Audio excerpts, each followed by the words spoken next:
So, welcome to today. I'm Christine. I'm Liz. And we are Double D-Fense. We're an all-female New York Rangers podcast, bringing you fun conversation about our New York Rangers, the NHL and hockey, and so much more. Thank you for joining us.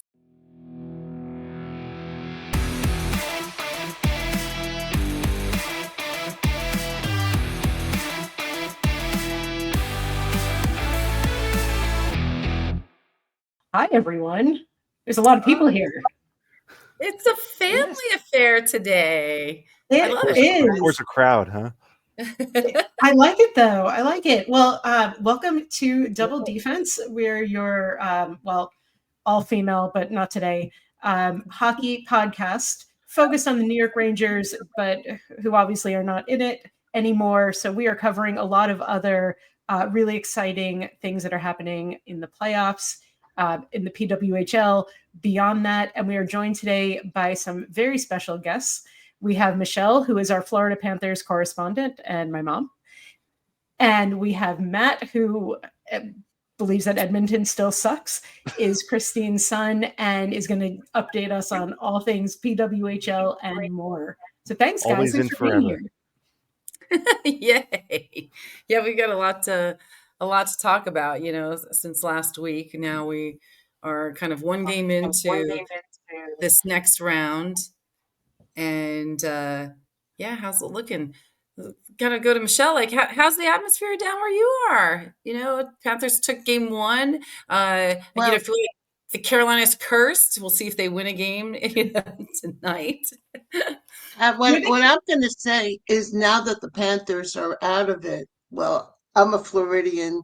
I'm sorry, now that the Rangers are out of it, I've become a Panthers fan. We're in it. Okay. What then? It's everywhere you look, because Publix, the supermarket, they're a corporate sponsor. JetBlue is a corporate sponsor. So you see Panthers everywhere. What I wanted to say is, now that game two is here, it's going on, I think, in about a half hour. It should be starting. But clearly, game one was just the beginning. It's time to strike twice and send a message to those hurricanes. We are not afraid of hurricanes here in Florida. So there you go. Wow. So anyway, Michele, you got to end that with. And this Michele, is for you, Christine. I'm sorry?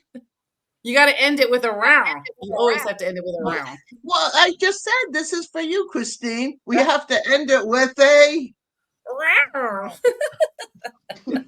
Okay. A roar. Let's go, Cats. Okay, so all right, you know how that's going on. So that was a good game. Did you watch the game? Did you watch the game the other night? I did. I mean, how amazing was that game? How amazing, right? High scoring. It's great. Right? Anyway, I want to give you a couple of fun facts about the Panthers. Do you want to hear them? Sure, why not? Okay. We can do it even like a quiz. And what year do you think the Panthers started? Matt knows. Yeah, I'll give you a hint. The same year as the Anaheim Ducks. So it's 94 then. Yeah. 93. All right, very close, Matt. You get the $5 or whatever. Before the Rangers won the Stanley Cup last. How ironic is that? Yeah. They were founded in 1993, and they and in 2024, I believe it was the Oilers that won. So that following year, maybe Edmonton won. But I know that in 1994, the New York Rangers won. All the teams that are in the playoffs right now, in the brackets right now, have all won a Stanley Cup of the four teams. So it'll be something that's interesting. But here's what I found interesting. In South Florida, they really didn't do anything about hockey. And the owner of the team, he's by the name of, I'll tell you in a second, I wrote his name down, Huizenga. He was the owner of some other Florida teams. He was the owner of some other Florida teams, like the Miami Dolphins, the Florida Marlins. He knew nothing about hockey.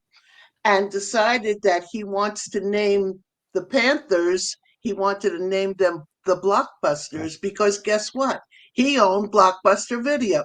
This is a very interesting little backstory, don't you think? And That Yeah, would have he been goes there a had not terrible Disney. been there had not Disney. been a team in Florida since the Tropical League, which ended in 1939. And they thought the NHL thought, oh, the Floridians would never embrace this. They said, oh, it would be the Canadians, the snowbirds. They'll come to Florida and then they'll watch the hockey. But it didn't happen like that because the arena is huge. The Florida teams have been really embraced, and they have a Stanley Cup winner. So hopefully we'll get another one. And anything else you want to know?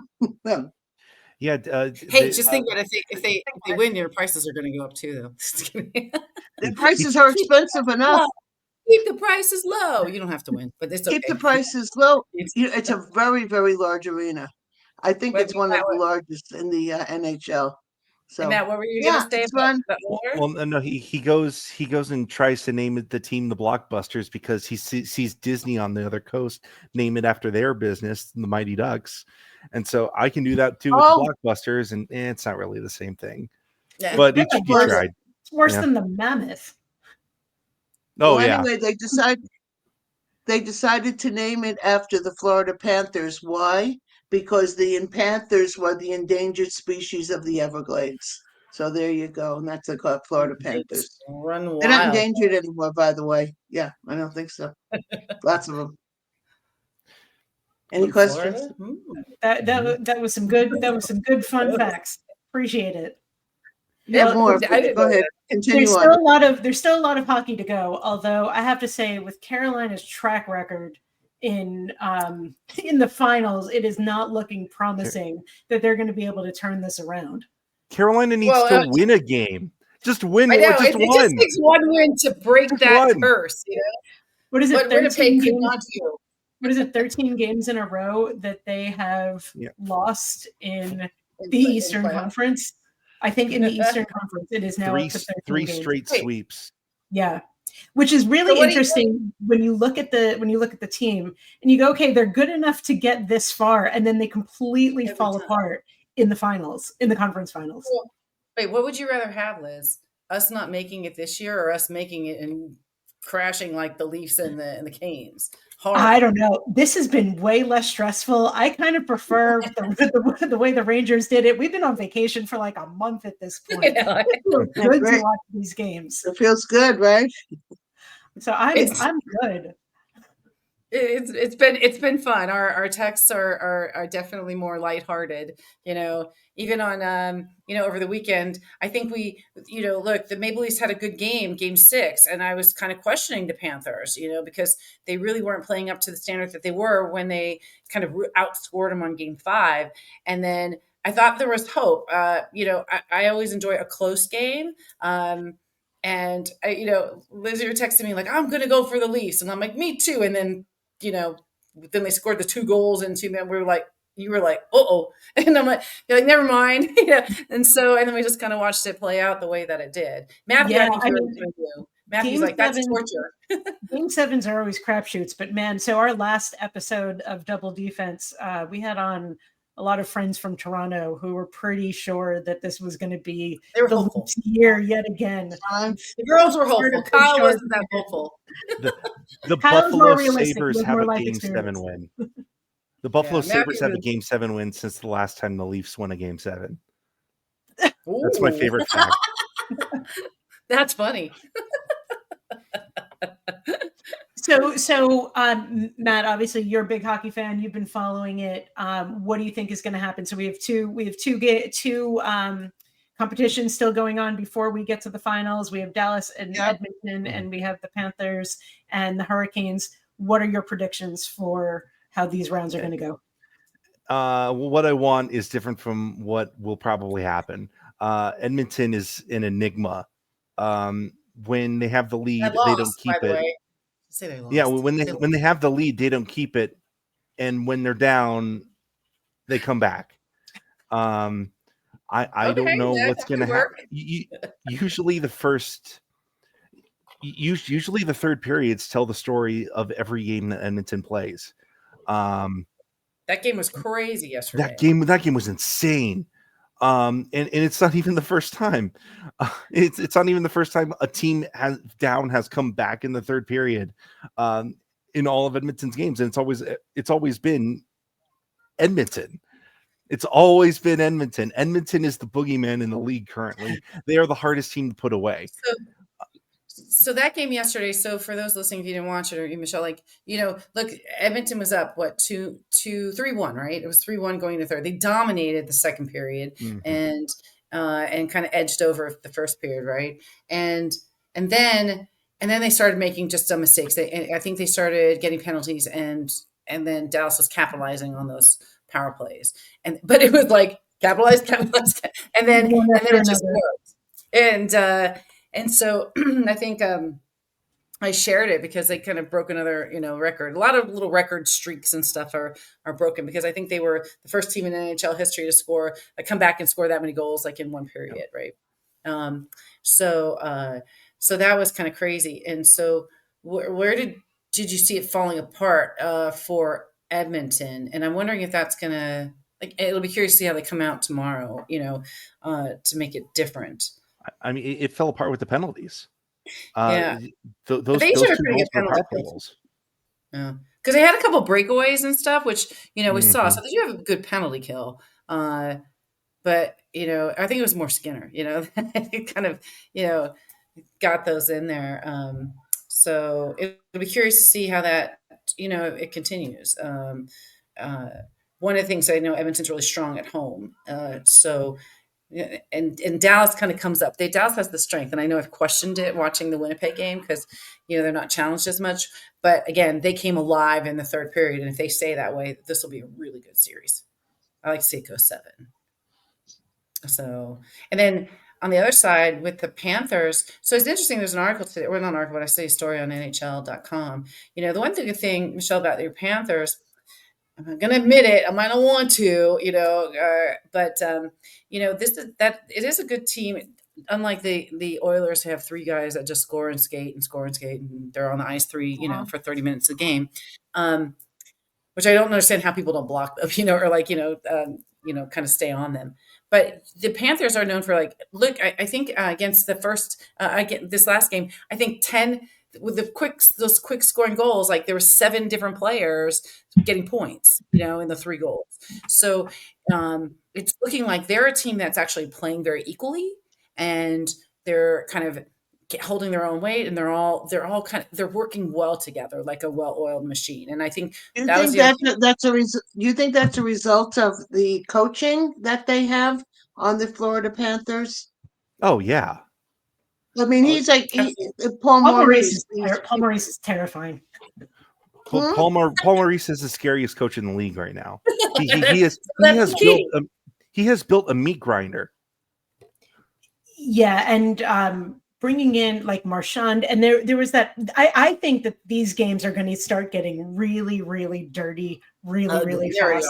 Yeah, because at the end at the end of the last game, I can never say his name. Gobespierre. Oh, Gobespierre. Yeah. Gobespierre. Say it slowly for me. Gobespierre. Well, I think I love seeing it. Anyway, he shot a puck at Marchand, and Marchand lost his what. And it was, Florida plays dirty, and even the announcers were talking about how dirty Florida plays. But Carolina also plays very dirty. So I can see this game being awesome. They have to. And, it's funny, going back a series, what I loved, I was listening on the radio actually at the time when they were playing against the Capitals. And it's funny because they began to really dominate the Capitals. And it was an interesting thing I was listening to, because they were saying that the Capitals were playing more safe, because they didn't want to get a penalty because Carolina dominates on the power play. At least they did against Capitals. So they actually saw a different play with the Capitals in being cautious about that, which can probably inhibited really the way they perform to kind of excel and be more, and they're dirty too. So Yeah, I've been saying that I think this whole playoff series, I don't feel like I've ever seen it as many fights, as many like refs you suck Wow. screaming and chantings and ejections and 10-minute. I mean, there's been a lot, And the so refs basically have stopped doing anything. Like the refs are calling next to nothing, especially as it gets into the third period on all the games. They're just I yeah. think they're so afraid to like make a bad call that they're just not doing anything. They Matt and I were talking about the other day is like the amount of how they have to, basically if they can call a major on something like, questionable, like a high stick, if they quickly can call a major, it allows them to review it. Mhm. And as a result of that, at least in the first round, I know the first one I saw, Matt, was at the Kings game, right? Where, they were going to get a call of penalty, but as they reviewed it, it was a follow through. And I was talking to Matt, I'm like, this is something I don't really see. And the reason we don't see it is because we're really focused on one or two games. But Matt says, yeah, it happens around the league. But the fact that I've seen it in this playoff, like at least 4 times, three of which were called back because, in the play, if they're kind of falling through with it, and there's usually a puck right like with it, and they happen to hit somebody because they're Mhm. shooting the puck, then it's not a high stick. No. The high stick is more the erroneous, like, the sticks are all over, it's gonna smack someone in the face. Like that ref who went down in a bloody fashion, the Didn't other he? day. That guy's Um, eyeball almost fell out. I know. That was the least, that was crazy because I was in a restaurant and I'm like, there's blood on the wall. And then they had to clean it all up. It was insane.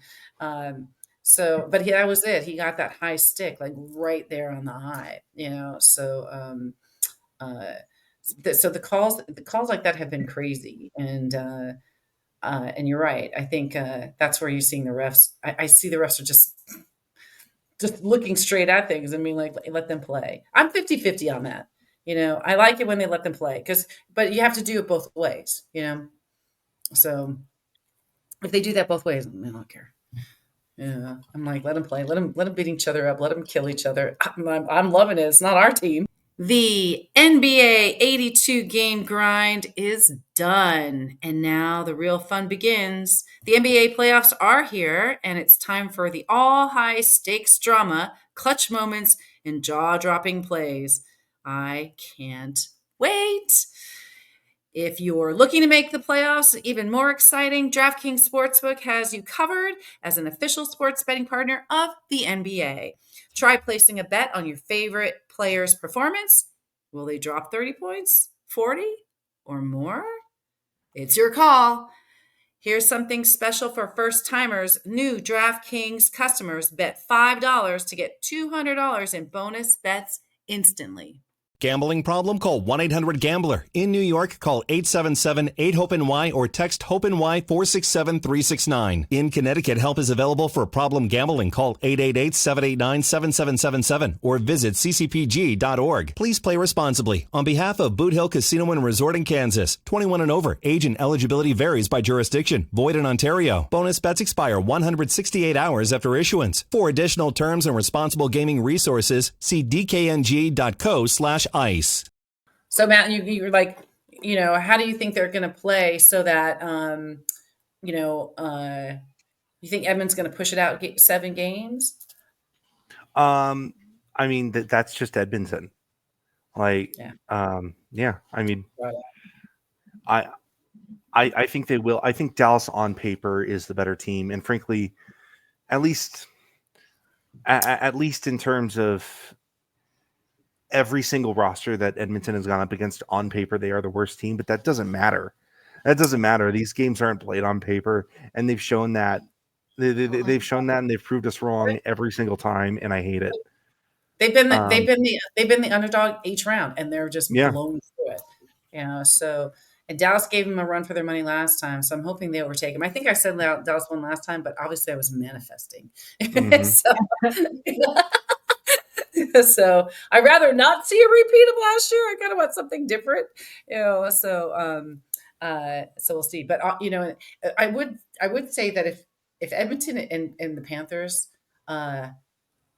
did make it again, I'm in it with popcorn for the fights only because they will kill each other.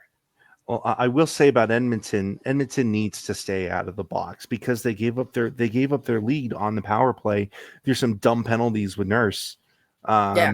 Yeah, and I actually am bringing up the penalties right now. Nurse, Perry, Kane, all the people you expect to be in the box when you look over there randomly. If they can control that, they will ink out some games and probably force that to a game 7. However, it is Corey Perry, it is Kane, it is Darnell Nurse. You're That right. would not be characteristic of them. So that might determine each individual game. I think a lot of the talent on Dallas' side with Tyler Sagan and Matthew Shane, Mikael Granlund, Miro Heiskanen, Mikko Rantanen. And Andre's been really good too. So, and Randon, of course, we were talking about that too. Is just the phenom, the best trade ever, and having them, so that they probably wouldn't be where they are like without him there, because he was been doing so well. It's funny now. I want to be watching that game because I'm wondering, and I'm kind of hoping, that Dallas starts drawing out those penalties from those guys. So now I'm going to kind of watch that closer, because I just get a feeling that's what's going to happen. So they're going to try to egg them on to draw in those penalties, because now they also know how easy they can score when they're in the box. So that's the fun of it. That's the fun of it all, So yeah, we got a good 4. 3 of the 4, obviously, we're the same as last year. So we're looking at familiar territory here. And, so it'll definitely be fun to see one. It's like a little soap opera. Like, can Carolina win a game? Whether they win the series or not, can they win a game? I think they just need one. They just have to break that streak. It's a dam right now. The hardest one to win is the first one. Once they win that first one, I think they'll start to break through. But it's for them. It's that one. Just win one, guys. Please just win one. When it's like that, and we saw that kind of with the Jets, with so where Hellebuyck couldn't win a game on the road.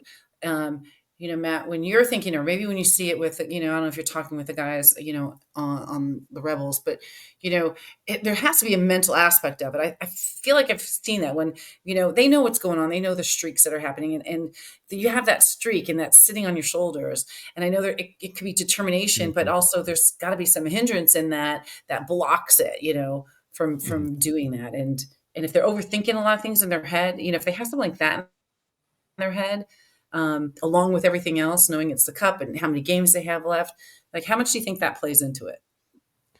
I think that mentality is accurate on a player basis, because when you look at the score sheet, players like McDavid and Draisaitl, who we haven't really talked about a lot during this podcast, McDavid and Draisaitl, the 2 best players in the world right now, they've been kind of kept off the score sheet. And it's kind of been that way. It's kind of been that way through some games. Has he? I think so. Yeah, I don't think he scored. Yeah, they shut him down, but that's what you want to see. That's what I expect to see. Well, it's also not that they know.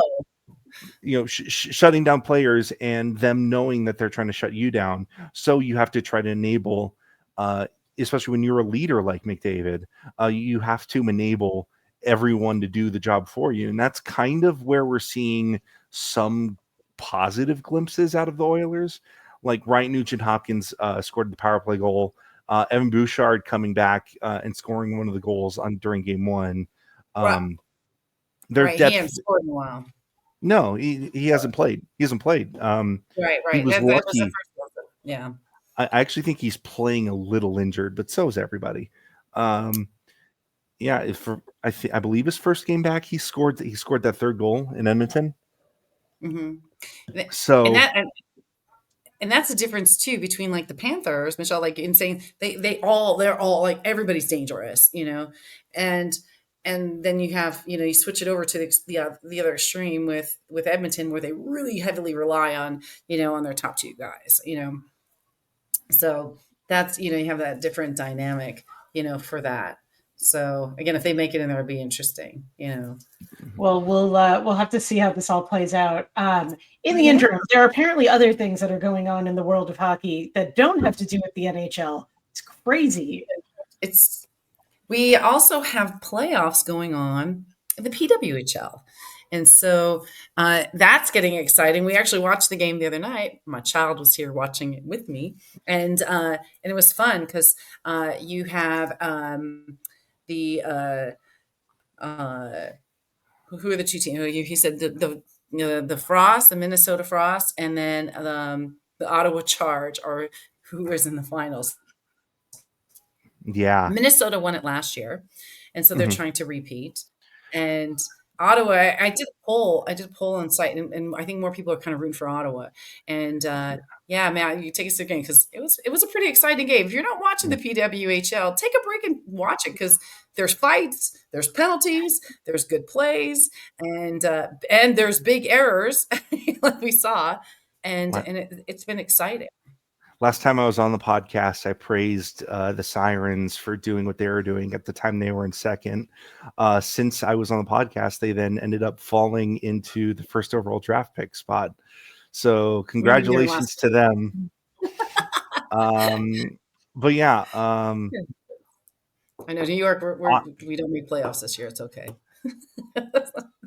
Ottawa stunned everybody, upsetting Marie Philippe-Poulin, Laura Stacey, and Erin Ambrose on the Montreal Victoire. And that, I think, set a lot of momentum for Ottawa. Fun fact about the PWHL, it has existed for 2 years.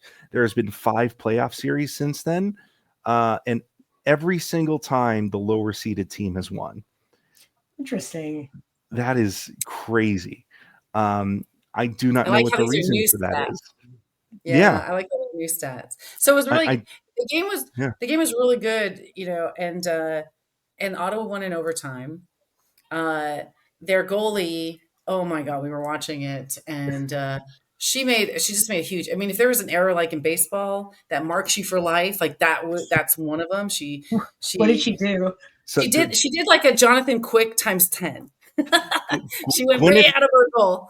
Gwyneth Phillips currently is the best women's player in the world. What did she do? She's not necessarily carrying Ottawa through this, but she's doing a lot of the work. In a 1-0 game with about 12 minutes left in the third, in game 1 of the PWHL final, she goes to play a puck in the corner. Misses in the corner, flukes the shot, turns it over, and as she's trying to get back to the goal, the pass goes right in front, right in the slot. She's not ready for it. Yeah. The game's tied 1-1, and the game goes to overtime. Yeah. It's not the. It sucks, because I thought she was the best player on the ice, and she, outside of that one play, she was. But that one single play ended up sending it to overtime. It did. And the other thing is, like, literally 5 minutes later, she kind of did it again, and she just got lucky. And so I was like, what's happening? Why are you doing that? Stop it. So she learned her lesson. So this is the best. So for the PWHL with the second season for the Walter Cup, and it's funny. Last year, Liz, you and I were watching the games on the plane. So that was kind of fun. We were around this time. We were having frosés with Michele, going to the game, and then watching PWHL on the plane and doing all kinds of crazy stuff. I have to say that was so much fun.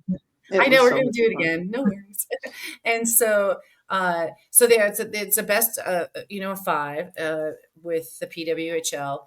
And then one of the other things too, and I know Matt want to come mention the other one, but one of the things we want to talk about really quick too is, the PWHL is looking to expand next year, and we kind of mentioned that. So, so Matt, why don't you talk about that? Because I wanted to kind of show, because it was really interesting. Matt and I were debating it, and kind of, it was a little confusing, but kind of fun, where they're going to have their draft and how they're going to do it. So that's what we kind of wanted to quickly kind of talk about and kind of The explain. expansion draft rules are brutal. Yeah. Yeah. Brutal. I didn't get a chance to look at that, but so with the 2 new teams, so they're bringing 2 new teams. Now they have to kind of allot players for each of these teams to pick. And so Matt, why don't you explain? So quick refresher Liz on understands what you say. yeah. So quick refresher on. I'm going to start with the NHL expansion rules because everyone is somewhat familiar with those, where the NHL teams protected, I believe, 12-ish skaters and some goalies, and every single team had 1 player selected, and it was 32 players. 32 players for the Kraken, or 30 players for the Kraken, 30 players for the Knights. Where instead of 1 player being selected in the PWHL and about 12 skaters being protected, in the PWHL, only 3 players get protected and 4 players are gone. Once 2 players, 2 teams. Yeah. Once 2 players get selected, you get a 4th pick to protect, but 4 players are gone from every team, which leaves Seattle and Vancouver at 12 players each. That's brutal, especially with the PWHL doesn't have a minor league team, or they don't have a farm system, so you're blowing a hole in not just team structure but team identity. So it's also a question of who to protect, who do you let go, because they're probably going to be players to let go. And even though this sounds bad, this sounds awful, but a thing that people keep in mind is that there is a salary cap in the league, so it prevents players making high and already stars who are unprotected from being selected. So it's going to be a bloodbath, but it isn't going to be as bloody as I think everyone's expecting. However, these are some of the worst rules I've ever seen. They're great. It's also smaller. It's a lot smaller a pool of professional players to pull from too. Mm-hmm. So, and I'm sure that's impacting, why they're doing this. Yeah. An interesting rule I saw, and I love the way that they're doing this, is in the NHL, it was expansion draft and then free agency, whereas in the PWHL, expansion protection lists are going to be submitted, and then free agency is going to open for the new teams, and then the expansion draft is going to happen. So they're going to have to start building an entire roster within the span of a week from this delicious buffet of players, I think. And then with the draft, too, we were talking about that. This is where Matt and I was like, why is that? But basically, again, for PWHL rules, once a team out of there were 6, right? So the bottom 2 teams, the minute that they have determined not to make the playoffs, they are basically in competition to get as many points as they can, because out of the 2 that don't make the playoffs, the one that has the highest points from the time they don't make the playoffs to the end of the season, they get first pick. And that's the way they've done that. And so what they've done is the Sirens had were out of the playoffs, but had the better losing record, between the 2 once that happened. So they get to choose first. And then the expansion teams are going to pick.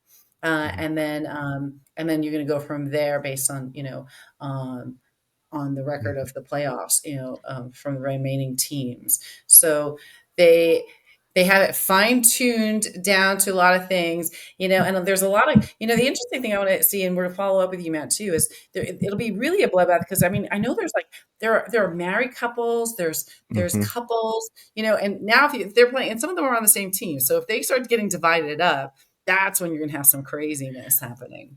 I could go on for hours about this, but because you only have 3 lists, one major question out of Montreal is Marie-Philippe Poulin and Laura Stacey are the Connor McDavid, Leon Draisaitl of the league, and their wives. I would argue that if they weren't wives, you'd probably unprotect Laura Stacey. However, that dynamic duo who can center line 1 and line 2, but put them on a line together towards the end of a game as an X factor, they play so well together. Can you break that up? This is the greatest storyline of all time. It literally, like, this is the greatest hockey storyline. Could you imagine if that was the case in the NHL? Like the equivalent? I would die. I would die. It would be amazing. Television show. It's also really interesting considering Hillary Knight. Hillary Knight's probably the biggest name in U.S. women's hockey. She might go unprotected because of how old she is. So we might have Hillary Knight go and captain Seattle. Oh yeah, we were talking about that. So this is all fun. It's going to happen soon. And so, as these playoffs finish, so this is definitely something we'll be circling back with and see how this goes as we watch the PWHL grow from 6 teams to 8 teams, which is really a good sign of how well it's been received, throughout, the respective areas where they are. And, they're selling out arenas. They're looking at bigger arenas. It's really quite exciting to see. And again, if anyone hasn't watched a game, they're on YouTube. You can just throw it on and literally just you can see, like, again, there's fights. They're not, Matthew was like, we were talking about, like, they want to fight. I'm like, no, they're going to fight. Nothing, fighting's not allowed anywhere. They are penalized for it, potentially fined for stuff. I know there was an injury with somebody where there might be potential, additional action taken. Definitely not as brutal as what we're seeing in the NHL, so it's exciting. And so what's the score now, Matt? Their game is in session right now. What's I have the stream on my second monitor. I'm watching it right now. It's no score. Currently, the time we're recording this, it's the start of the second period. There's no score. Ottawa's very offensive, but Minnesota's trying to stage a comeback. So, and speaking of that, the Panthers Hurricanes is starting soon. So we are going to wrap this up. Before we do, Matt, do you want to touch on the Denmark Canada men's world championship? Congratulations to Denmark. Congratulations. Poor Canada. Poor Canada. They've really had a rough week. Poor Marc-Andre Fleury, because that was his last game. Yeah, forever. Good. He'll be back in some way, shape, or form. He's not going. I'm sure. Matt, can you just do a quick recap for anybody not following the World Championship? The World Championships are on right now. Right now, it's the quarterfinal. 8 teams are left. Canada, as a high seed, is playing Denmark as a lower seed. And despite Canada getting outshooting Denmark by a factor of 3, Denmark ends up getting a goal with less than a minute left and beating Canada 2-1. Denmark is the only nation to have a 500 record against Sidney Crosby, and that's the best fact. These are where some of our players who have gone on vacation early are spending some of their time, which is good because they're actually getting additional practice and stuff as we're seeing it. So, and what time was that game at? Was it like 3 a.m? No, it was at night there, so it's like early afternoon here. It was like at noon, I think. But yeah, the best fact I saw is that the number of registered male adult players in Denmark is less than the amount of indoor rinks in Canada. It's a fun fact. I don't even want to know where you get things. But yeah, there's a fun fact of the day. That is so specific. I love it. Thank you. I loved Michele, so thank you for that too. Thank you guys so much for joining us. Thank you for all the fun facts today. There has been a lot. Fun fact, pretty exciting. We'll be with you through the playoffs with more, just tracking everything, because at this point it's a party. We're just having a party here in Double D-Fense land. Denmark could beat Edmonton. All right. I add one thing. Last year when the Panthers won, the parade was so phenomenal. First of all, it didn't stop raining, but they took that Stanley Cup, put it right into the ocean, and it was beautiful. They were passing it, and it was just a moment. And hopefully they'll win again. And well, my particular idea, and hopefully it won't be raining, but they'll put it right back in the ocean, right along A1A in Fort Lauderdale. Very nice. It'll be bigger too, so get ready, if that's what you're prepared And for. I'll take company anytime. Okay. Of course. We'll be there. Don't twist our Christina, arm. I'm ready for you. Liz, Matt, Florida's great. I know we have Podcast Rosie. brought to you by the state of Florida. All right, Yay! everybody. Thanks so much for joining us. We'll see you soon. Bye. Bye, guys. Thank you. Bye.